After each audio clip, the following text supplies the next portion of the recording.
Hello friends, welcome to this video. This is Prakash Galande from BEd care. विजय यात्रा के आज के एपिसोड में हम देख रहे हैं principles of subconscious mind. Last episode में हमने देखा था कि जैसे यूनिवर्स के या साइंस के कुछ प्रिंसिपल्स होते हैं, वैसे सबकॉन्शियस माइंड के भी प्रिंसिपल्स होते हैं, उसका भी फंक्शनिंग होता है। वो फंक्शनिंग कैसे होता है, वो प्रिंसिपल्स कैसे होते हैं, ये हम जानना चाहते हैं और इसी के बारे में आज हम चर्चा करने वाले हैं। लेकिन आगे बढ़ने से पहले यदि आपने बीएड करके यूट्यूब चैनल को सब्सक्राइब ना किया हो तो तुरंत लाइक, शेयर और सब्सक्राइब जरूर कर लीजिए ताकि नए नए वीडियोस के फ्रेश नोटिफिकेशंस आपको तुरंत मिल जाए। ठीक है फ्रेंड्स, तो प्रिंसिपल्स ऑफ सबकॉन्शियस माइंड में बात हो रही है। It works according to the law of belief. देखो, किसी भी चीज पर हमें अगर मतलब क्या बोलते हैं कि प्रवीणता हासिल करनी है या उसमें एक्सपर्ट बनना है, माहिर बनना है, तो उस चीज का वर्किंग प्रिंसिपल जानना जरूरी होता है, उस चीज का फंक्शनिंग जानना जरूरी होता है, उसका तत्व, उसका वर्किंग प्रिंसिपल जानना जरूरी होता है। तो वैसे अगर सबकॉन्शियस माइंड के अंदर, इस सबकॉन्शियस माइंड के अंदर जो भी ट्रेजरीज है, अगर हम उनको एनकैश करना चाहते हैं, हम यूटिलाइज करना चाहते हैं अपने जीवन को बनाने के लिए, अपने जीवन को सक्सेसफुल बनाने के लिए, तो हमें इस सबकॉन्शियस माइंड के वर्किंग प्रिंसिपल्स, उनका फंक्शनिंग, उसका फंक्शनिंग जानना होगा। और वो वर्किंग प्रिंसिपल्स क्या है, वो आज हम डिस्कस कर रहे हैं। It works according to the law of belief. मतलब हमारी मान्यता, हमारे जो विचार है, हमारी जो मान्यता है, उसके अनुसार हमारा सबकॉन्शियस माइंड यानी कि हमारा अंतर्मन कार्य करता है, काम करता है। Law of your mind is law of belief. ये बहुत इंपॉर्टेंट है। Law of your mind is law of your belief. मतलब मेरे अंतर्मन का लॉ क्या है, जो मेरा बिलीफ है, जो मेरी मान्यता है। Simple as that. The belief of your mind is thought of your mind. अब बिलीफ क्या है, मान्यता कहां से आती है?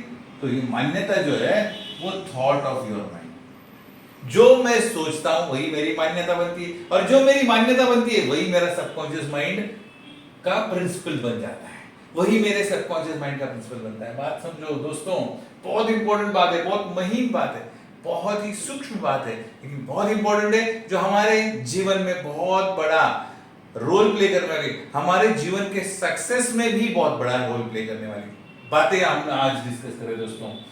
Law of your mind is law of belief, and law of belief is the belief of your mind is thought of your mind. समझा?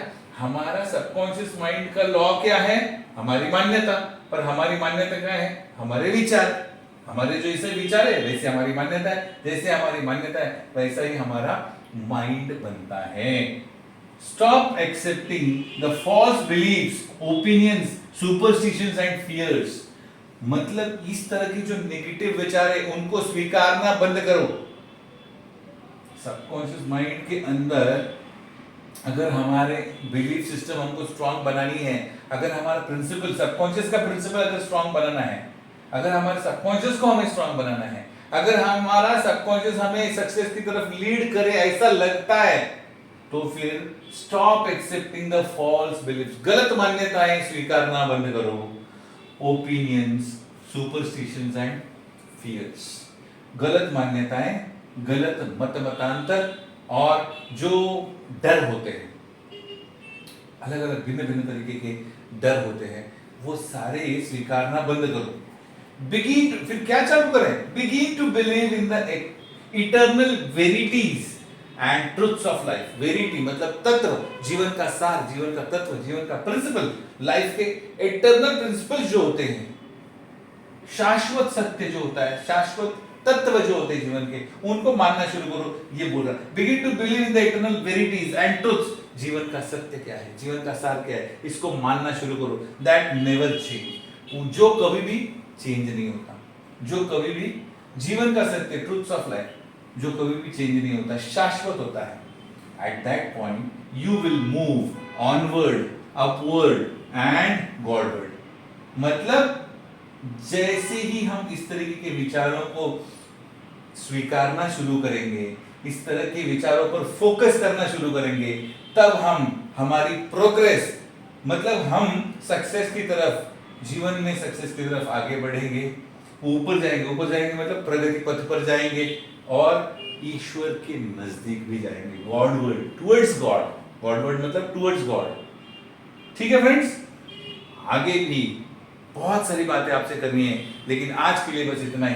तो all the very best, thank you very much.